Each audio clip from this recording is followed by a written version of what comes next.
Hey everyone, welcome back to my channel. So I have a really kind of dope setup here. I just thought, I was having my afternoon coffee and I made this bomb vegan coffee cake yesterday that I have, it just turned out so well and I've been just eating it nonstop. So I have some coffee cake and I have some coffee.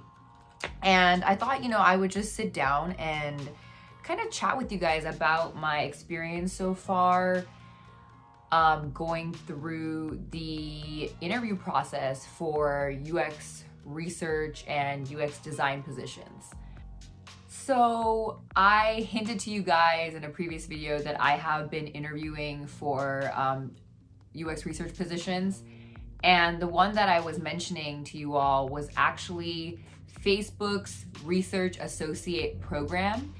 And Facebook's RAP program is something that they've had for a few years. And the RAP program is something that happens every year. There's a new cohort every year. And I'm not sure how many researchers they include in each cohort, but it's a group of people. I'm guessing it's around at least like 8 to 10 people for each cohort that are chosen. And so this program is amazing because it is literally geared towards people that are junior UX researchers who have different backgrounds, who are trying to pivot into this field. And so of course, me falling into that group of people, I was jumping on this opportunity. I learned about this opportunity actually first last year. I saw some people post about it on LinkedIn, and I reached out to UX research associates at Facebook, and I was like, hey, I've been seeing this program and through my network, like how can I apply or how can I learn more? And then through that kind of networking process, I connected with a couple UX associates who were current researchers on the group. And one of them, I talked to her for a while and, got on a call with her, and, we kind of kept up a relationship.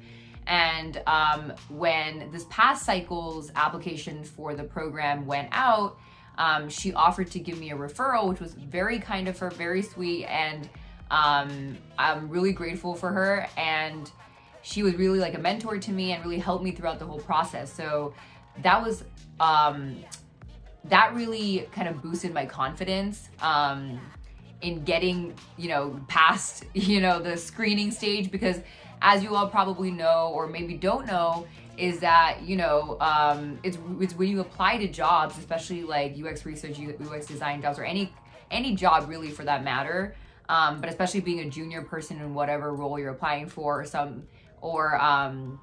someone who's, new to the field. It is like, applying is like sending like your application into like a black hole. Like you have no idea what's going to happen. So if you can get referrals, like that should be like your main way of applying and kind of, making sure you can even advance to at least the first round. So after, my friend kindly put a referral for me, I moved to the first round. So before I go into that, I want to just say that Facebook's interview process is very different for this program. It's very different. It's not the same for other UX research positions out there. How Facebook's RAP program did it is basically there was the first round, which was a written questionnaire kind of situation where it was basically like the first round of like a recruiter call, but they did it in a written format. So once I knew that I was advancing to the next stage, the recruiter sent me like 8-10 questions that I had to, respond to and just send them the answers. And most of these questions revolved around, like, why am I interested in UX research? What do I hope to achieve, in this field, and what do I want to learn about? Also questions around like past experiences and any other instances where I have done research, and kind of walking through that process. And I think the reason why that the first round was more of like a written format which honestly was very different from a lot of other like interview processes that I've been a part of, because usually it's like a recruiter call. But I think they really want you to, they want to see that you can, really explain yourself in a concise, succinct manner, and, how you write. They want to see like your writing skills. And so that was the first round, and I sent that in, and I moved on to the next round. And so the next round was a video call with a current UX researcher. And so I think this time between the first round and the second round was probably 2-3 weeks, I want to say. And this whole process took 3 months, I believe. And so the second round, I just talked to the UX researcher that I was, who's going to be my interviewer. And she asked me, a combination of behavioral questions and a little bit more, technical questions that were centered around like research and how I was thinking about like methodologies. And the way that I prepared for that interview was basically I opened a Word document, or actually a Google Doc, and I typed in basically literally every behavioral question that I could like come up with, that I looked up, whether through my research, I looked up like online, like, what are some UX research questions that will be asked in interviews. I asked my mentors.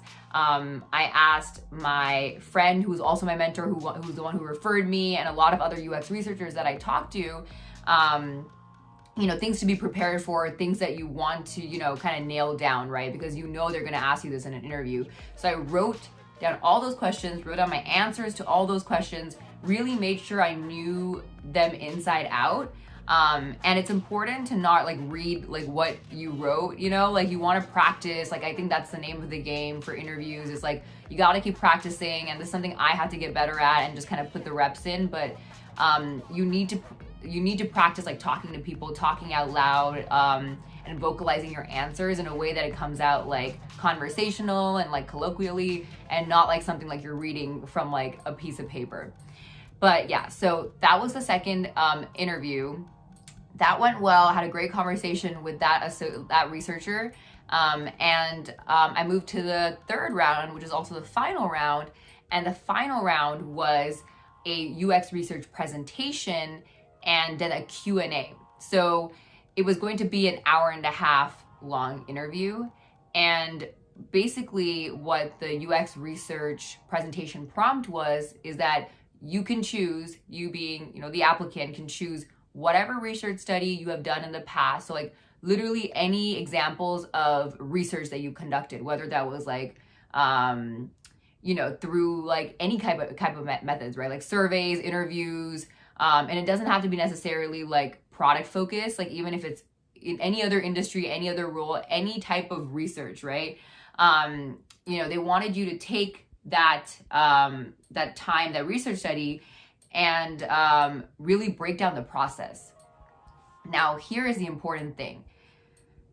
When it comes to UX research interviews, explaining your process is super, super important. Like, your process is everything. Like, it doesn't matter what the research results were or research deliverables were. Like, that obviously that matters, but in the context of, interviewing for a position to be a UX researcher, and you're trying to explain to your interviewers that you can think and act like a UX researcher, you can ask the right questions, you can follow through on certain objectives of the study, you can scope a research question. Like, that's what they want to see from you, and they want you to explain that in a very clear way.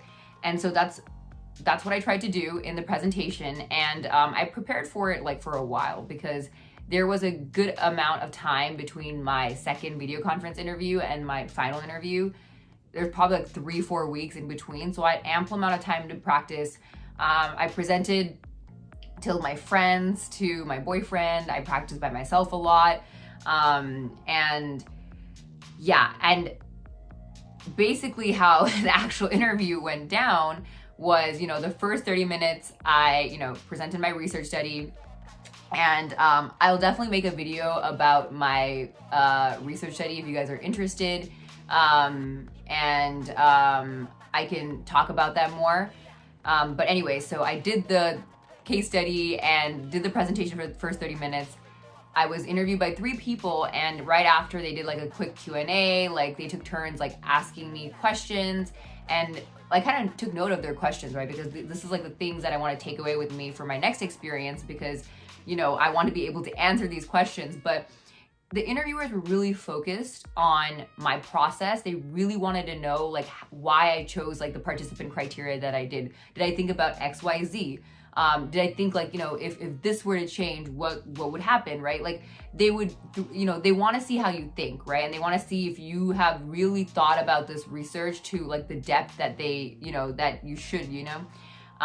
And so that was the questions that they asked me.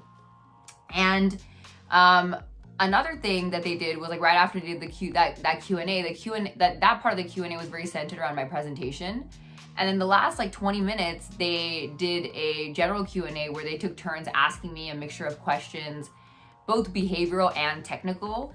An example of that is like a behavioral question they asked is like, you know, tell me about a time, you know, when, you know, you had to deal with a challenging time at work or a challenging person at work, and how did you deal with that situation, right? And then another question they asked was, you know, like, tell me about a time when you had a bad experience with a product or a service, and kind of explain like what you would change about it or what you wish you could investigate further. So things like that, it's kind of hard to prepare for because you really like, you don't know that they're going to ask you these really specific questions, and there's only so much you can prepare for, right? But I think it's good to anticipate these kinds of questions and have some sort of answer, because honestly, some of those questions did throw me off guard. Like I did not prepare for, you know, some of those questions. I didn't know, you know, really what to say. And I remember like while I had to answer, I was like, oh shoot, like in my head. And I was like, okay, I have to think about a time. I made a mental note to myself, like, okay, I need to like make sure I have that question accounted for. So like now I go back to my, you know, Google Doc full of my questions and added the questions that they asked me, all of them, and especially the ones that I did not have an answer prepared for. So that is another tip for you. I think that's the best way you can really take the learnings from interviews and actually like practically apply it for like the next cycle, the next interview, right? So yeah, but you know, spoiler alert, I did not get the role. Unfortunately, I did not get the role. I was not chosen. But either way, I'm so happy I went through this process and so happy I made it this far. It was my first job that I applied for that was, you know, UX research, design focus, that where I got to like this late of a stage. Like I made it to the final round. So I was very proud of myself for getting there. And of course I knew I would be disappointed if I didn't, you know, spend all this time and didn't make it this far. And I didn't get it. And I definitely was bummed out. But again, like, I feel like all interviews, all experiences are moments of, you know, learnings, and it's important for you to take that information and apply that in a very constructive way, and yeah, learn from your experiences, right?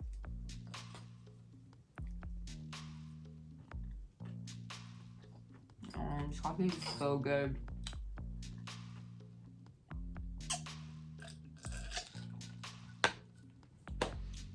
So if you are interested in Facebook's Rotational Associate Program, definitely follow them on Facebook, follow them. I think they have a website, which I'll also link below. And I think next cycle applications will probably open up around the end of this year, around like December, maybe like early January 2022. Because that was how it worked this past cycle. And then it took me 3-4 months for the whole process. And I found out about my like final decision